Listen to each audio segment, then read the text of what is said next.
The cameras were flashing. The boardroom was silent except for the soft whirring of recording devices. Benjamin Sawyer's hands trembled as he gripped the mahogany table, his perfectly tailored Armani suit suddenly feeling like a straitjacket.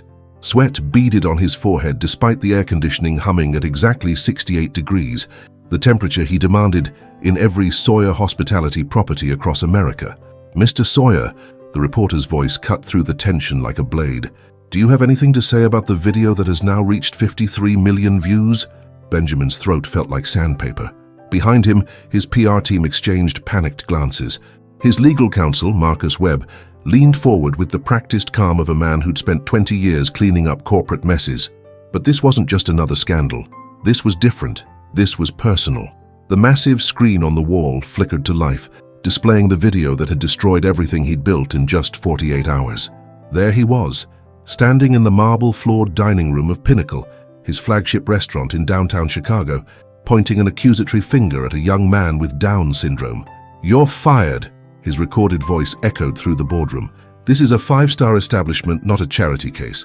The silence that followed was deafening. Benjamin watched himself on screen, remembering that moment 3 days ago when his world had been intact, his reputation unquestioned, his empire worth $800 million.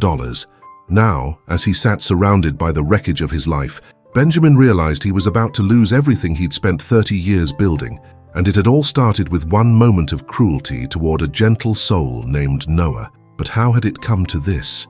3 days earlier, the morning sun cast long shadows across Lake Michigan as Benjamin Sawyer stood in his 42nd floor penthouse, surveying his kingdom.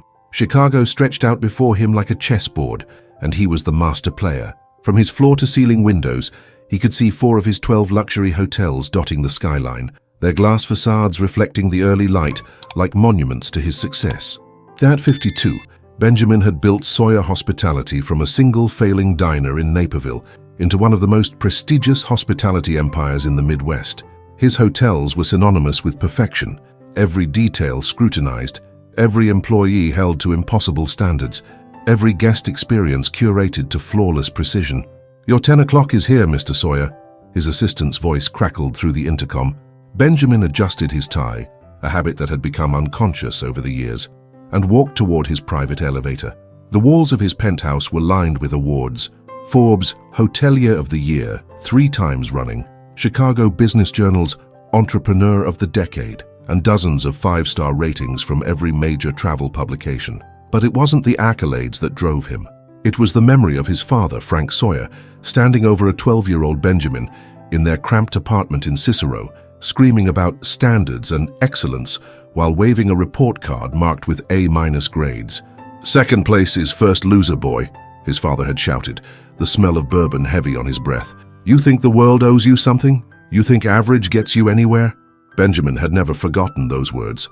They had forged him into a man who accepted nothing less than perfection from himself and everyone around him. Weakness was not tolerated. Excuses were not accepted. Results were the only currency that mattered. The elevator descended soundlessly to the 38th floor, where his corporate offices occupied the entire level. His executives were already gathered in the glass conference room, tablets and phones at the ready. These weren't just employees. They were extensions of his will, carefully chosen for their ability to execute his vision without question. "Gentlemen," Benjamin said as he entered, not bothering with pleasantries, "third quarter numbers." Patricia Chen, his CFO, slid a folder across the polished table. "Revenue is up 18% year over year. The Pinnacle location alone generated $4.7 million in Q3. Benjamin nodded. Pinnacle was his crown jewel, a restaurant that had earned 2 Michelin stars and attracted celebrities, politicians, and titans of industry. It was booked solid for 6 months in advance, with a waiting list that read like a who's who of Chicago's elite. "What about the staffing review?" he asked. His head of operations, James Mitchell, cleared his throat. "We've identified several areas for improvement. Some of our front-of-house staff don't quite meet the aesthetic standards we've established." Benjamin's jaw tightened. He'd been clear about this from day one. His restaurants weren't just about food. They were about an experience. Every server, every host, every person who interacted with guests had to embody the Sawyer brand. They had to look the part. "Handle it," he said curtly. But even as he spoke those words, Benjamin felt a familiar hollowness in his chest. Success, he'd learned, was lonely. His ex-wife, Sarah, had taken their daughter Emma to California 3 years ago, unable to tolerate his obsession with work. Emma, now 25 and working as a social worker in San Francisco, barely spoke to him anymore. The last time they'd talked, she'd accused him of caring more about his restaurants than his own family. The words had stung because they were true. Benjamin had built his empire at the cost of every meaningful relationship in his life. That afternoon, he made his routine visit to Pinnacle. The restaurant occupied the entire ground floor of the Sawyer Grand Hotel, its interior a masterpiece of modern elegance. Crystal chandeliers cast warm light over tables draped in crisp white linens, while soft jazz played from hidden speakers. It was perfection incarnate. Benjamin moved through the dining room like a general inspecting his troops. His trained eye caught everything: a wine glass with a water spot, a server whose posture wasn't quite right, a flower arrangement that was wilting at the edges. "Maria," he called to the floor manager, "Table 6 needs to be reset. The silverware is misaligned." Maria Santos had been with the company for 8 years. She'd learned to anticipate Benjamin's demands, to see the restaurant through his unforgiving eyes. "Right away, Mr. Sawyer." As Benjamin continued his inspection, he noticed a commotion near the kitchen. A young man was carrying a tray of water glasses, moving with careful deliberation. He was shorter than average, with the distinctive facial features of Down syndrome, and he wore the black vest and white shirt of Pinnacle's waitstaff. Benjamin felt his stomach clench. This was exactly the kind of problem James had mentioned. How had someone like this been hired? Who had made such a catastrophic error in judgment? The young man, his name tag read Noah, was smiling as he served water to a table of businessmen. His movements were slower than the other servers, but his care and attention to each guest were evident. One of the diners said something that made Noah laugh, a pure, joyful sound that seemed out of place in the restaurant's refined atmosphere. Benjamin's face darkened. This was his life's work, his legacy, and it was being compromised by someone who didn't belong here. The guests were being polite, but he could see their discomfort, their awkward glances. This wasn't what people paid $300 per person to experience. He strode toward the kitchen, his anger building with each step. But what he didn't see was the table of elderly women in the corner, watching Noah with warm smiles as he carefully refilled their wine glasses. He didn't notice the way Noah remembered each guest's preferences, or how the businessman at table 12 had specifically requested that the kind young man be their server for the evening. All Benjamin saw was a threat to everything he'd built. The next morning arrived with the kind of crisp October air that made Chicago feel alive. Benjamin sat in his office reviewing quarterly reports when Maria Santos knocked on his door.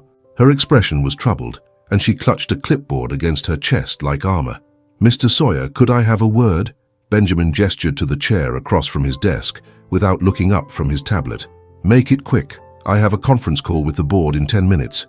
"It's about Noah Martinez," Maria began carefully. "He's been with us for 6 months now, and the guests absolutely love him." Benjamin's head snapped up. "The guests love him?" "Yes, sir. We've received more positive comment cards about Noah than any other server this quarter. Last week, Mrs. Patterson, you know, the oil heiress from Highland Park, specifically requested him for her anniversary dinner. She called him a blessing and left a $200 tip." The words hit Benjamin like physical blows. How was this possible? How could his sophisticated, discerning clientele actually prefer a server with Down syndrome? It didn't make sense. It couldn't be true. "Maria," he said, his voice dangerously quiet, "Pinnacle has a reputation to maintain. We can't afford to—" "With respect, sir," Maria interrupted, something she'd never done before. "Noah works harder than anyone else on my team. He's never missed a shift, never made a significant mistake, and he treats every guest like they're the most important person in the world." Benjamin felt his jaw clench. "He doesn't fit our image." "What image is that exactly?" The question hung in the air between them, loaded with implications that made Benjamin's chest tight. "You know what I mean," he said finally. Maria stood slowly, her expression unreadable. "Actually, Mr. Sawyer, I don't think I do." After she left, Benjamin couldn't concentrate on anything else. He found himself pacing his office, staring out at the city skyline, trying to understand how his carefully constructed world was being challenged by a young man who, in Benjamin's mind, represented everything he'd spent his life trying to overcome. That evening, he decided to observe the dinner service himself. He positioned himself at the bar where he could watch the entire dining room without being obvious. The restaurant was packed, every table filled with Chicago's most influential people. CEOs, politicians, celebrities, all of them expecting the flawless Sawyer experience. And there was Noah moving between tables with his characteristic care and attention. Benjamin watched with growing discomfort as guest after guest smiled when Noah approached their table. A federal judge complimented him on his tie. A tech entrepreneur's wife laughed at something Noah said. A group of doctors from Northwestern Memorial specifically asked him to recommend a dessert. But what disturbed Benjamin most was his own reaction. For just a moment, watching Noah's gentle interactions with the guests, he felt something he hadn't experienced in years, a flutter of warmth, almost like pride. It was quickly crushed by the familiar voice in his head, his father's voice reminding him that sentiment was weakness, that success demanded sacrifices. The incident happened during the 8 o'clock seating. Benjamin watched from across the room as Noah carefully carried a tray with 4 glasses of Dom Perignon toward table 15, a group of young investment bankers celebrating a recent IPO. The champagne glasses caught the light from the chandeliers, sparkling like liquid gold. Benjamin saw it happening in slow motion. Noah's foot caught the edge of a slightly raised floor tile, an imperfection that Benjamin made a mental note to have fixed. The tray tilted, the glasses slid, and $1,500 worth of champagne cascaded across the immaculate white tablecloth and onto the suits of Chicago's most promising financial minds. The dining room fell silent. Every conversation stopped. Every head turned to watch as Noah stood frozen, his face flushed with embarrassment and fear. The investment bankers looked down at their soaked clothes, with expressions ranging from surprise to barely contained anger. Benjamin felt the familiar surge of rage that had driven him to success for 30 years. This was exactly what he'd feared. This was why standards existed. This was proof that his instincts had been right all along.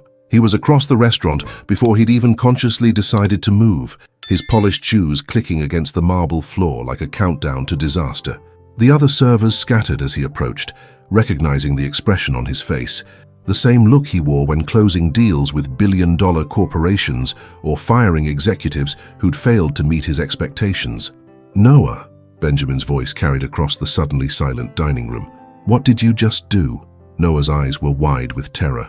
"Mr. Sawyer, I'm so sorry, You what?" Benjamin's voice was rising now, drawing stares from every table. "You just cost me $1,500 and embarrassed some of our most important clients." The young man's hands were shaking as he tried to clean up the spilled champagne with a cloth napkin. "It was an accident, sir. I can pay for the champagne. I can..." "Pay for it?" Benjamin laughed, but there was no humor in the sound. "On your salary? Do you have any idea what you've done?" What Benjamin didn't see was his daughter, Emma, who had flown into Chicago that afternoon to surprise him for his birthday. She was standing in the restaurant's entrance, having just arrived with a small wrapped gift and a plan to reconcile with the father she'd been estranged from for 3 years. She watched in horror as the man she'd once idolized transformed into someone she didn't recognize. What he didn't see was the way the investment bankers were actually laughing about the accident, more amused than angry.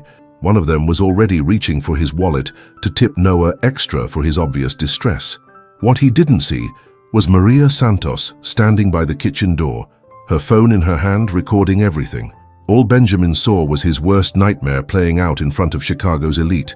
All he felt was the crushing weight of imperfection in his perfect world. All he heard was his father's voice screaming about standards and excellence and the price of mediocrity.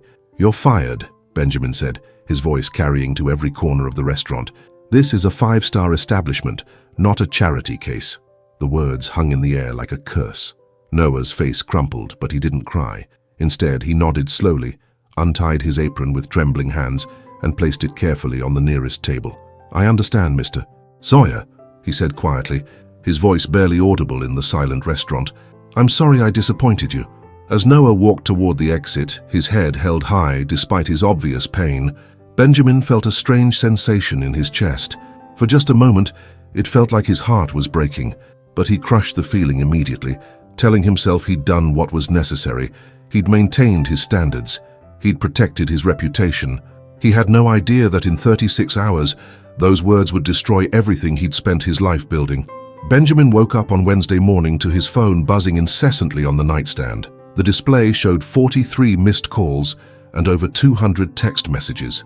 His first thought was that something had happened to Emma, a car accident, a medical emergency. His heart hammered against his ribs as he grabbed the phone. The first message was from Marcus Webb, his lawyer. "Benjamin, call me immediately, we have a situation." The second was from his head of PR. Code red, "Need to discuss strategy ASAP." But it was the third message from his ex-wife Sarah in California that made his blood run cold. "I just saw the video. I can't believe you're the same man I married. Emma is devastated." Video? What video? Benjamin stumbled to his laptop, still in his silk pajamas, and opened his browser. He didn't have to search for long. The video was everywhere. Trending on Twitter, shared millions of times on Facebook, discussed on every major news website in America. The headline on CNN read, "Chicago millionaire fires employee with Down syndrome, calls restaurant not a charity case." Benjamin watched in growing horror as the scene from Monday night played out in high definition. Maria had captured everything. His approach to Noah, the escalating confrontation, the cruel dismissal, and most damning of all, his final words. "This is a five-star establishment, not a charity case." But what made the video truly devastating was what it showed after Noah left. The cameras caught the expressions of disgust from the other diners, the way his own staff looked at him with obvious disdain, and most painfully, the moment when a woman near the entrance, a woman Benjamin now realized was his own daughter, turned and walked out, her hand covering her mouth in shock. The video had been viewed 53 million times in less than 48 hours. The comments section was a tsunami of outrage. "This is everything wrong with corporate America. How can someone be so cruel to such a sweet young man? I'm never eating at a Sawyer restaurant again. This man is a monster." Benjamin's phone rang. Marcus Webb's voice was tense when he answered. "Benjamin, where are you? I've been trying to reach you all morning." "I just saw the video," Benjamin said, his voice hoarse. "How bad is it?" "Bad doesn't begin to cover it. I need you in my office in 1 hour. Don't talk to anyone, don't leave your building, and for God's sake, don't go on social media." But Benjamin was already scrolling through Twitter, watching his life implode in real time. Boycott Sawyer was trending nationwide. Celebrities were sharing the video with their millions of followers. The Chicago Tribune had published an op-ed titled, "The Ugly Face of Corporate Cruelty." His restaurant's Yelp pages were being bombarded with one-star reviews. The landline in his penthouse rang, then his cell phone, then the landline again. Benjamin let them all go to voicemail, but he could hear the reporters' voices through the speakers. "Mr. Sawyer, Channel 7 News. We'd like to get your side of the story." "Mr. Sawyer, this is Jennifer Walsh from the Washington Post." "Mr. Sawyer, TMZ here, care to comment on—" An hour later, Benjamin sat in Marcus Webb's downtown law office, surrounded by crisis management experts who looked like they'd been up all night. The conference table was covered with newspapers, tablets showing social media feeds and strategy documents. "The situation is unprecedented," said Rebecca Martinez, the crisis PR specialist they'd hired. "I've been doing this for 20 years, and I've never seen public outrage at this level. The video has been shared by everyone from Oprah to the governor of Illinois. What are our options?" Benjamin asked, though he already felt like a man drowning. Marcus pulled up a financial report on his tablet. "Your stock price has dropped 37% since the video went viral. 3 major investors have already pulled out of the Seattle expansion project. Hotel bookings are down 60% across all properties." Rebecca leaned forward. "We need to control the narrative immediately. I recommend a full apology, public, heartfelt, and accompanied by a substantial donation to Down syndrome advocacy groups." Benjamin's instinct rebelled against the idea. "I'm not admitting wrongdoing. The man was incompetent. I made a business decision." The room fell silent. Rebecca and Marcus exchanged glances. "Benjamin," Marcus said carefully, "that attitude is exactly what's going to destroy you. The public doesn't see this as a business decision. They see it as a powerful man crushing someone vulnerable for no reason." "But that's not what happened," Benjamin protested. "He spilled champagne on important clients. He was a liability." "Watch the full video again," Rebecca said, sliding her tablet across the table. "Pay attention to the client's reactions." Benjamin reluctantly looked at the screen. For the first time, he saw what the cameras had captured after he'd stormed away. The investment bankers laughing about the accident, one of them saying, "Poor kid, that was clearly an accident." He saw them leaving generous tips and asking the hostess to make sure Noah knew they weren't upset. He saw his own staff looking at him with expressions of pure disgust. He saw a little girl at a nearby table asking her mother why the man was being so mean to the nice waiter. Most painfully, he saw the moment when Emma, his own daughter, had entered the restaurant just in time to witness his cruelty. The video caught her face perfectly. Shock, disappointment, and something that looked like grief. "Sir," Rebecca said gently, "the narrative is already set. You're not seen as a businessman making a difficult decision. You're seen as a bully who targeted someone because of their disability." Benjamin's phone buzzed with a text from Emma. "Dad, I came to Chicago to surprise you for your birthday, to try to fix things between us. After seeing that video, I don't know if we can ever fix this." How could you be so cruel? The words hit him harder than any financial loss or negative press coverage. Emma was the only person whose opinion had ever truly mattered to him, and he'd lost her respect in the most public way possible. Over the next 6 hours, the situation spiraled beyond anyone's ability to control. The governor of Illinois issued a statement condemning Benjamin's actions. The Chicago City Council announced they were reviewing all contracts with Sawyer Hospitality. A group of disability rights advocates organized protests outside every Sawyer property. But the moment that truly shattered Benjamin came at 4:30 that afternoon, when Rebecca burst into the conference room where he'd been hiding all day. "We have a problem," she said, her face pale. "Channel 5 just ran an interview with Noah Martinez." She turned on the wall-mounted television, and there was Noah sitting in what appeared to be a modest apartment, still wearing the smile that had so unsettled Benjamin. The interviewer was gentle, clearly moved by the young man's grace under pressure. "Noah, how did you feel when Mr. Sawyer fired you?" Noah considered the question carefully, the way he seemed to consider everything. "I felt sad," he said finally. "Not angry, just sad. I really liked working at Pinnacle. The other workers were nice to me, and the customers were always happy when I brought them their food. Do you think Mr. Sawyer was right to fire you?" "I made a mistake," Noah said simply. "I spilled the champagne, but everyone makes mistakes sometimes. I thought maybe Mr. Sawyer would give me another chance, but I understand why he couldn't." The interviewer leaned forward. "What would you like to say to Mr. Sawyer if he was watching right now?" Noah looked directly into the camera, his eyes clear and without malice. "I would tell him I'm sorry I disappointed him, and I would tell him that I forgive him for being angry. Sometimes when people are scared or hurt, they say things they don't mean. I hope he's okay." Benjamin stared at the screen, feeling something crack inside his chest. Here was a young man he'd humiliated in front of dozens of people, and Noah was worried about him. There was no anger in those eyes, no desire for revenge, only a purity of spirit that Benjamin had never encountered in his ruthless climb to the top. The interview continued, but Benjamin couldn't hear the words anymore. All he could see was Noah's face, filled with a forgiveness that Benjamin had never learned to offer anyone, including himself. His phone rang. The caller ID showed Emma. "Dad," her voice was thick with tears. "I just watched the interview. How could you fire someone like that? How could you be so cruel to someone so good?" Benjamin tried to speak, but no words came. For the first time in 30 years, he had no answer, no justification, no strategy to make things better. "Dad, I don't know who you've become," Emma continued, "but the man who raised me, the man I looked up to, he wouldn't have done this." "That man is gone, isn't he?" The line went dead, and Benjamin found himself alone in a conference room filled with people trying to save his reputation, surrounded by the wreckage of everything he'd thought mattered, finally understanding that he'd lost the only thing that actually did. The next 72 hours passed like a fever dream. Benjamin found himself trapped in his penthouse as protesters gathered on the street below, their chants drifting up through 42 floors of steel and glass. "Shame on Sawyer! Shame on Sawyer!" He'd stopped reading the news coverage after the editorial in the New York Times titled, "When Success Breeds Cruelty." He'd stopped checking social media after seeing his name trending alongside terms like corporate monster and heartless millionaire. Most painful of all, he'd stopped answering calls from Emma after she'd sent a text that simply read, "I need time to process what kind of man my father really is." Rebecca Martinez had crafted 17 different versions of a public apology, each one focus grouped and precisely worded to minimize legal exposure while maximizing sympathy.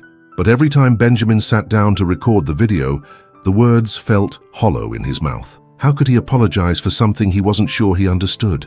On Friday morning, as he stood in his kitchen making his third cup of coffee, a nervous habit that had developed since the video went viral, Benjamin found himself thinking about Noah's interview. The young man's forgiveness had haunted him for 3 days, playing on an endless loop in his mind. Sometimes when people are scared or hurt, They say things they don't mean. Scared? Benjamin Sawyer had built an $800 million empire. He'd never been scared of anything in his life. But as he stood there in his empty penthouse, surrounded by all the trappings of success, he realized that wasn't true. He'd been scared every single day for 30 years, terrified of failure, of not being good enough, of becoming his father's son, while simultaneously trying to earn his father's approval from beyond the grave. His phone buzzed with a text from Marcus. Board meeting moved to Monday. 3 more investors have pulled out. We need to discuss next steps. Next steps. As if this was just another business crisis that could be solved with the right strategy and enough money. Benjamin walked to his floor-to-ceiling windows and looked out at Lake Michigan. The October sun was setting, painting the water gold and orange, and for the first time in years, he actually noticed its beauty. When had he stopped seeing things like sunsets? When had his world shrunk to nothing but profit margins and performance metrics? His reflection stared back at him from the glass. A 52-year-old man who'd achieved everything he'd ever wanted and felt emptier than he had at 22. His perfectly styled hair was disheveled, his usually immaculate clothes wrinkled from days of pacing and sleepless nights. He looked like what he was, a man coming apart at the seams. The doorman's voice crackled through the intercom. "Mr. Sawyer, there's a delivery for you." Benjamin frowned. He hadn't ordered anything, and his assistant had been screening all packages since the protests began. "What kind of delivery?" "It's from a Maria Santos, sir. She says it's personal." Maria, his floor manager at Pinnacle, the woman who'd defended Noah, who'd tried to make him understand something he'd been too proud to hear.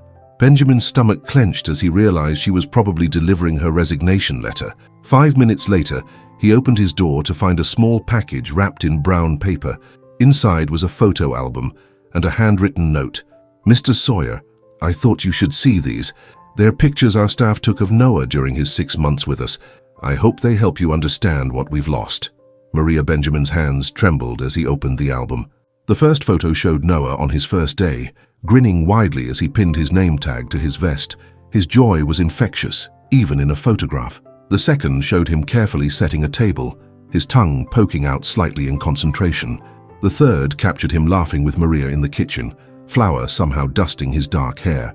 Page after page revealed a side of Noah that Benjamin had never allowed himself to see. Noah helping an elderly woman navigate the menu. Noah remembering that a regular customer preferred his water without ice. Noah staying late to help the cleaning crew reset the dining room, asking for nothing in return. But it was the last photo that broke something inside Benjamin's chest. It showed Noah kneeling beside a little girl who'd dropped her doll under a table.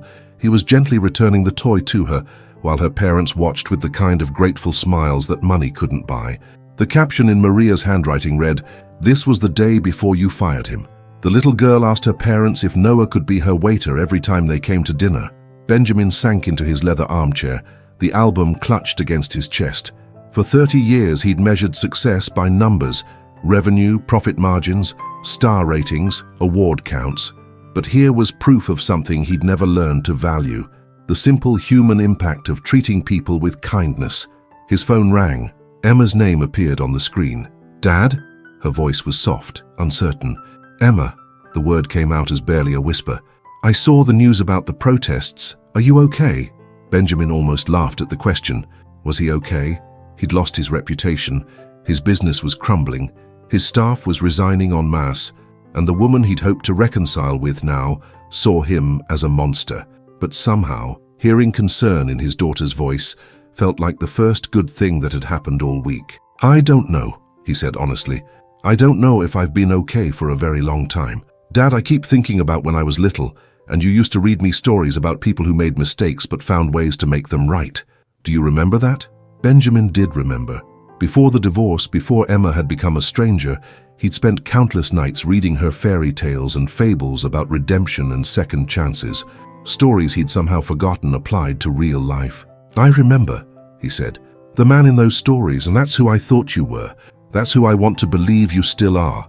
After Emma hung up, promising to call again tomorrow, Benjamin sat alone with Maria's photo album and a growing understanding of what he'd destroyed.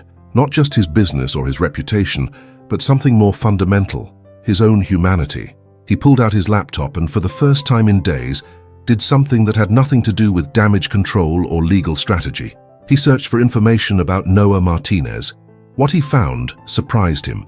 Noah volunteered at 3 different organizations in Chicago: a food pantry, a literacy program for adults with disabilities, and a shelter for homeless veterans. Despite working full-time at Pinnacle, or rather despite having worked there until Benjamin destroyed his life, Noah had still found time to help others. One article from a community newsletter included a quote from the shelter director: "Noah is pure gold. He comes in every Sunday morning no matter what, and he treats every person here like they're his best friend. He's taught our volunteers more about compassion in 6 months than most people learn in a lifetime." Benjamin stared at the screen until his eyes burned. Here was a young man with every reason to be bitter about his limitations, his struggles, the way the world sometimes treated him. Instead, he'd chosen to spend his free time serving people who had even less than he did. When was the last time Benjamin had done something purely to help another person? When was the last time he'd acted without calculating what he might get in return? He couldn't remember. That night, Benjamin did something he hadn't done since childhood. He got down on his knees beside his bed and prayed. Not to any specific god. He'd abandoned formal religion decades ago, but to whatever force in the universe might be listening. "I don't know how to fix this," he whispered into the darkness. "I don't know how to fix me." But even as he spoke the words, an idea was beginning to form. Not a strategy or a business plan, but something simpler and more terrifying. The possibility that real redemption might require him to do something that had never occurred to him before. He might have to become a different person entirely. Sunday morning arrived gray and cold, with the kind of Chicago wind that cut through expensive coats and reached straight to the bone. Benjamin hadn't slept more than 2 hours, his mind churning with the plan that had crystallized in the early hours of dawn. He dressed carefully, but not in his usual Armani armor. Instead, he chose simple clothes: jeans, a plain sweater, a worn leather jacket that he'd owned for 10 years, but never worn because it didn't project the right image. For the first time in decades, Benjamin Sawyer was more concerned with who he was than how he appeared. The address he'd found in the community newsletter led him to a converted warehouse on Chicago's South Side, far from the gleaming towers and manicured neighborhoods where he'd spent his entire adult life. The sign above the door read, "New Hope Shelter, a place of dignity for all." Benjamin sat in his Tesla for 10 minutes, gathering courage he wasn't sure he possessed. Through the shelter's windows, he could see people moving around inside, some clearly homeless, others who looked like volunteers. The scene was chaotic and messy, nothing like the controlled perfection of his restaurants. His phone buzzed with another text from Rebecca Martinez. "Investors meeting moved to tomorrow morning. We need your decision on the apology video ASAP." Benjamin turned off his phone and stepped out of the car. The interior of New Hope Shelter was warm but crowded, filled with the kind of authentic human interaction that Benjamin had spent 30 years avoiding. Families sat at long tables, sharing donated breakfast. Elderly men played chess in a corner. A group of teenagers worked on homework with volunteer tutors, and there, ladling scrambled eggs onto plates with the same careful attention he'd once brought to serving champagne, was Noah Martinez. Benjamin's breath caught in his throat. Noah looked exactly the same gentle smile, the same careful movements, the same inherent dignity that Benjamin had somehow missed entirely. He wore a simple t-shirt that read "Volunteer" and an apron decorated with cartoon cats. For a moment, Benjamin considered turning around and leaving. What was he doing here? What could he possibly say to make up for what he'd done? But then Noah looked up and saw him. The recognition was immediate, but Noah's expression didn't change. No anger, no fear, no satisfaction at seeing his former boss reduced to this awkward, out-of-place figure, standing uncertainly by the entrance. Just the same open, accepting look he'd worn that first day at Pinnacle. "Mr. Sawyer," Noah said simply, "would you like some breakfast?" The question was so unexpected, so perfectly Noah, that Benjamin felt tears spring to his eyes. Here was a young man he'd humiliated, whose life he'd disrupted, whose name he'd dragged through his own public shame, and Noah was offering him food. Benjamin's voice cracked. "I came to find you." Noah nodded, as if this made perfect sense. "I'm making eggs. Do you want some eggs?" Before Benjamin could answer, an older African-American woman approached them. She was clearly in charge, moving with the confident authority of someone who'd seen everything and feared nothing. "I'm Dorothy Washington," she said, extending her hand. "I run this place and you're Benjamin Sawyer." Benjamin tensed, expecting anger or judgment. Instead, Dorothy's handshake was firm, but not unfriendly. "Noah told me you might come by eventually," she continued. "He did?" Dorothy smiled. "Noah sees the good in everyone, even when they can't see it themselves. He said you were probably hurting, and hurt people sometimes do hurtful things." The simple wisdom of it hit Benjamin like a physical blow. "I don't deserve his forgiveness." "That's not really how forgiveness works," Dorothy said gently. "It's not about what you deserve. It's about what he chooses to give." She led Benjamin to a quiet corner where they could talk without disturbing the breakfast service. Through the pass-through window, he could see Noah continuing to serve meals, treating each person with the same care and attention he'd once brought to Chicago's elite. "Noah's been volunteering here for 3 years," Dorothy explained. "Every Sunday morning, rain or shine. He's never asked for anything in return, never complained about the work. Some of our regulars ask specifically for him because he remembers their names, their stories, how they like their coffee." Benjamin watched Noah hand a plate to a grizzled veteran who couldn't have been much older than Benjamin himself. The man's eyes lit up when he saw Noah, and they shared what was clearly an inside joke that made them both laugh. "I destroyed his life," Benjamin said quietly. Dorothy studied him for a long moment. "Did you? He's here, doing what he loves, helping people who need it. He's got a job interview tomorrow at a community center that helps people with disabilities find employment. They saw the news coverage and specifically asked him to apply. But his reputation, Dorothy laughed, but not unkindly. "Mr. Sawyer, Noah's reputation is better than it's ever been. The whole country got to see what we've known for years, that he's a genuinely good person who deserves to be treated with dignity." Benjamin felt something shift inside his chest, a loosening of the guilt that had been crushing him for days. "Then why do I feel like I've ruined everything?" "Maybe because it's not his life you ruined," Dorothy said softly. "Maybe it's your own." The truth of it hit him like a revelation. The protests, the boycotts, the financial losses, none of that mattered compared to the realization that he'd been living as half a person for 30 years. He'd built an empire but lost his soul, accumulated wealth but squandered every relationship that might have given his life meaning. "I need to talk to him," Benjamin said. Dorothy nodded toward the kitchen. "He gets a break in 15 minutes. When Noah finally sat down across from him at one of the plastic tables, Benjamin had rehearsed a dozen different speeches. Apologies, explanations, justifications, all the corporate speak he'd used to navigate 3 decades of difficult conversations. Instead, what came out was the simple truth. "I'm sorry," he said. "I'm sorry I was cruel to you. I'm sorry I embarrassed you, and I'm sorry it took me this long to understand what I'd really done." Noah listened with the same careful attention he brought to everything, his head tilted slightly to one side. "It's okay, Mr. Sawyer," he said finally. "I know you didn't mean to hurt me." "But I did mean to hurt you," Benjamin said, the words feeling like broken glass in his throat. "That's what makes it so terrible. I was angry and scared, and I took it out on you because I thought you couldn't fight back." Noah considered this for a moment.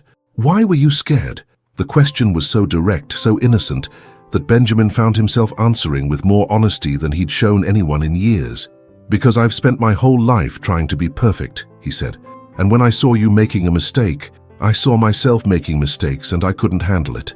"Everyone makes mistakes," Noah said simply. "That's how you learn things." "I never learned that lesson." Noah smiled, and in that smile Benjamin saw something he'd never encountered in his ruthless climb to success: unconditional acceptance. "You can learn it now," Noah said. "I could teach you if you want." Benjamin stared at this young man who'd just offered to teach life lessons to a millionaire who'd fired him in front of dozens of people. The generosity of it, the pure goodness, was almost too much to bear. "Noah," he said carefully, "what if I told you I wanted to hire you back? What if I offered you a better position, more money, a public apology?" Noah's brow furrowed as he thought about the question. "Do you want to hire me back because you think I'm a good worker, or because you're in trouble?" The honesty of the question hit Benjamin like ice water, because the truth was, he'd been thinking exactly that. Hire Noah back, make a public show of it, let the media coverage rehabilitate his image, use Noah's goodness to polish his own tarnished reputation. Benjamin started, then stopped. "I think maybe I was thinking about the wrong reasons," Noah nodded. "That's okay. At least you're thinking about it." They sat in comfortable silence for a moment, watching the organized chaos of the shelter around them. Benjamin found himself noticing things he'd never paid attention to before. The way volunteers helped elderly guests navigate the coffee station, the patience of tutors working with kids struggling with homework, the quiet dignity of people who'd lost everything, but still treated each other with kindness. "Noah," Benjamin said finally, "can I ask you something?" "Sure. How do you do it?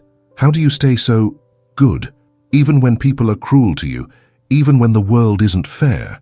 Noah smiled. "My mum always told me that being angry is like holding a hot rock because you want to throw it at someone else. It just burns your own hand." "Your mum sounds wise." "She was. She died when I was 18, but I still talk to her sometimes. She told me that everyone is fighting a battle you can't see, so you should always be kind." Benjamin felt tears start to burn behind his eyes. "I think I've been fighting the wrong battles my whole life. It's not too late to fight better ones," Noah said. Later that afternoon, Benjamin drove back to his penthouse with Noah's words echoing in his mind. But instead of going upstairs, he found himself walking the streets of downtown Chicago, really seeing the city for the first time in years. He passed homeless veterans that he'd never noticed before, their cardboard signs telling stories of service and sacrifice. He saw immigrant families working in corner stores, their faces lined with the kind of honest exhaustion that came from building something meaningful. He watched young parents struggle with strollers and diaper bags, their love for their children evident in every protective gesture. When had he stopped seeing people as individuals with their own struggles, dreams, and inherent worth? When had they become nothing more than obstacles to his success or means to his ends? That evening, Benjamin called his daughter. "Emma, I need to tell you something." "Dad, you sound different." "I am different, or I'm trying to be." He took a deep breath. "I found Noah today. I apologized to him." "How is he?" "He's incredible. He's working at a homeless shelter, helping people, still smiling, still believing the best about everyone, including me." Benjamin heard Emma start to cry on the other end of the line. "Dad, I'm proud of you for going to see him." "Don't be proud yet," Benjamin said. "I haven't earned that, but I want to try. What are you going to do?" Benjamin looked out at the Chicago skyline, at the empire he'd built through ruthless ambition and emotional isolation. For the first time in 30 years, he was more interested in who he might become than in protecting what he'd already achieved. "I'm going to learn how to fight better battles," he said. The Monday morning board meeting took place in the same conference room where Benjamin had first learned about the video that changed his life. But the man who walked into that room was not the same person who'd built Sawyer Hospitality into a multi-million-dollar empire. Gone was the perfectly tailored armor of Armani suits and polished confidence. Instead, Benjamin wore simple clothes and carried with him something more valuable than any quarterly report, a clear understanding of what truly mattered. The board members, 12 of Chicago's most successful business leaders, sat around the mahogany table with expressions ranging from concern to barely concealed vulture-like anticipation. They'd smelled weakness, and in the corporate world Benjamin had inhabited for 30 years, weakness meant opportunity. "Gentlemen, ladies," Benjamin began, setting aside the prepared remarks his lawyers had drafted, "I'm sure you're all wondering about our response to recent events." Richard Hendricks, chairman of the board, and Benjamin's oldest business associate, leaned forward. "The financial damage has been severe, Benjamin. We need aggressive action to control this situation." "You're absolutely right, Richard. We do need action." Benjamin took a breath. "Which is why I'm announcing my resignation as CEO of Sawyer Hospitality, effective immediately." The room erupted. 12 voices spoke at once, demanding explanations, threatening lawsuits, calculating the impact on their investments. But Benjamin felt a strange peace settle over him as he watched their panic. "Furthermore," he continued, raising his voice above the chaos, "I'm donating my controlling interest in the company to a newly established foundation dedicated to providing employment opportunities for people with disabilities." The silence that followed was deafening. Margaret Chen, the board's legal counsel, was the first to speak. "Benjamin, you can't be serious. That's worth over $200 million. "I'm very serious," Benjamin replied. "I've spent 30 years accumulating wealth, and I lost track of why money matters. It matters because of what you can do with it for other people." "This is financial suicide," Richard protested. "You're destroying everything we've built." "No," Benjamin said quietly. "I'm finally building something worth having." He stood to leave, but Richard's voice stopped him. "And what about Noah Martinez, the kid you fired? Is this all some elaborate publicity stunt to rehabilitate your image?" Benjamin turned back to face the room full of people he'd once considered allies. "Noah Martinez is a better man than any of us. And no, this isn't about my image. This is about trying to become someone worthy of the forgiveness he's already given me." 2 hours later, Benjamin held a press conference that was unlike anything Chicago's business community had ever seen. Instead of the usual corporate theater, polished podiums, carefully crafted statements, hostile questions from reporters, Benjamin chose to speak from the steps of New Hope Shelter, with Dorothy Washington and Noah Martinez standing beside him. The media turnout was massive. News trucks lined the street, and cameras rolled as Benjamin approached the makeshift podium that Dorothy had set up, using a card table and a microphone borrowed from the shelter's Sunday service. 3 weeks ago, Benjamin began, looking directly into the cameras, I committed an act of cruelty that revealed the worst parts of who I'd become. I fired a good man named Noah Martinez, not because he was incompetent, but because I was afraid of my own imperfections. He paused, gathering courage for what came next. I've spent 30 years believing that success meant never showing weakness, never admitting mistakes, never allowing anything imperfect to tarnish my image. I built an empire based on that philosophy, and it made me wealthy beyond measure. It also made me empty, cruel, and alone. A reporter shouted a question, but Benjamin held up his hand. I'm not here to make excuses or to ask for forgiveness from the public. I'm here because I've learned something that Noah Martinez has known his entire life, that our value as human beings isn't measured by our achievements or our perfection. It's measured by how we treat each other, especially those who are different from us or more vulnerable than we are. He turned to look at Noah, who was watching with the same open, accepting expression that had haunted Benjamin for weeks. Noah, I can't undo the harm I caused you. I can't take back the words I said or the humiliation you suffered. But I can promise that I will spend the rest of my life trying to become the kind of person who deserves the grace you've shown me. Benjamin faced the cameras again. Today I'm announcing the establishment of the Noah Martinez Foundation, dedicated to creating employment opportunities and promoting dignity for people with disabilities. I'm donating my majority stake in Sawyer Hospitality to fund this foundation, and I'll be stepping down from all my corporate positions to work full-time on this mission. The questions came fast and skeptical. Is this just damage control? What about your shareholders? How do we know this isn't another corporate publicity stunt? Benjamin answered each one honestly, admitting his past failures, acknowledging the financial cost of his decisions, and repeatedly emphasizing that redemption wasn't something that could be achieved with a single gesture or press conference. But the moment that defined the entire event came when a young reporter from a local disability advocacy magazine asked Noah what he thought about Benjamin's announcement.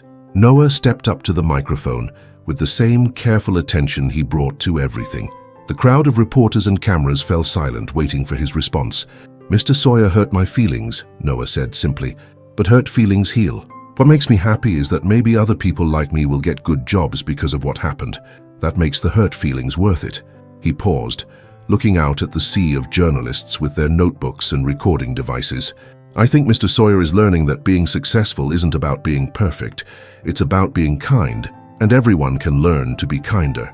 Later that evening, Benjamin sat in his penthouse for what he knew would be the last time. The movers would come tomorrow to pack his belongings for the move to a modest apartment near the foundation's new offices. The penthouse would be sold, with the proceeds going to fund employment programs. His phone had been ringing constantly with interview requests, business offers, and calls from people who thought he'd lost his mind. But the only call he'd answered was from Emma. "Dad, I watched the press conference," she said, and he could hear the tears in her voice. "I'm so proud of you." "I have a long way to go before I deserve your pride," Benjamin said, "but I'm grateful for your faith." "I have something to tell you," Emma said. "I'm flying to Chicago next weekend.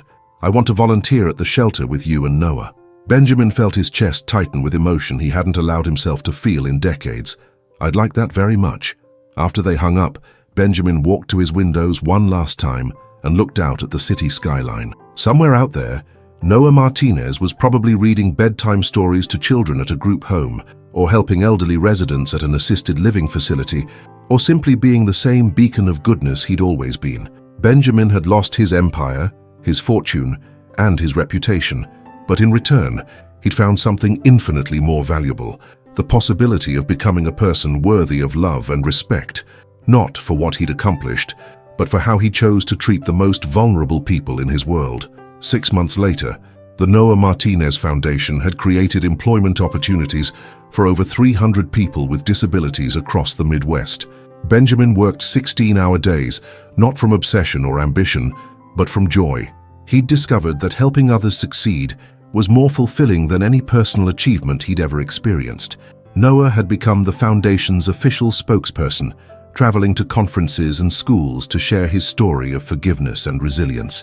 But he still volunteered at New Hope Shelter every Sunday morning, still treated every person he met like they were the most important person in the world. On a warm spring day, Benjamin and Emma worked side by side in the shelter's garden, planting vegetables that would help feed the community. Emma had decided to transfer her social work practice to Chicago, drawn by the opportunity to work with the foundation. "Dad," she said as they knelt together in the dirt, "do you ever miss it? The money, the power, the recognition?" Benjamin considered the question while patting soil around a tomato seedling. "I miss the security," he said honestly. "I miss knowing that I could solve any problem by throwing money at it, but I don't miss the emptiness." Noah appeared around the corner of the building, leading a group of volunteers in the Foundation's newest program, a job training initiative for young adults with intellectual disabilities. His face lit up when he saw Benjamin and Emma. "Mr. Sawyer! Emma! Look what we planted over here!"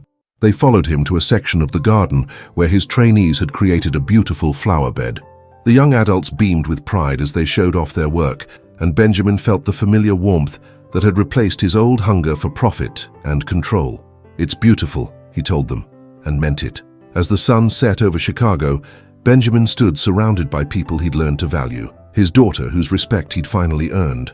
Noah, whose forgiveness had taught him what grace looked like. Dorothy, whose wisdom had shown him what true leadership meant. And dozens of volunteers and clients who'd become his chosen family. He thought about the man he'd been a year ago, powerful, wealthy, and desperately alone. That man would never have understood that the greatest success isn't measured in dollars or achievements, but in the number of lives you touch with kindness. Benjamin Sawyer had lost everything that society told him mattered, and in return, he'd found everything that actually did matter: purpose, connection, love, and the daily opportunity to make someone else's life a little bit better. In a world obsessed with perfection and success, he'd finally learned the most important truth of all, that our value as human beings isn't determined by our accomplishments or our failures, but by our capacity to see the inherent worth in every person we meet and to treat them with the dignity and respect that all human beings deserve. And sometimes, if we're very lucky, we get the chance to learn that lesson from someone pure enough of heart to teach it without judgment, wise enough to forgive without conditions, and brave enough to show us what real strength looks like. Sometimes we get to learn it from someone like Noah Martinez.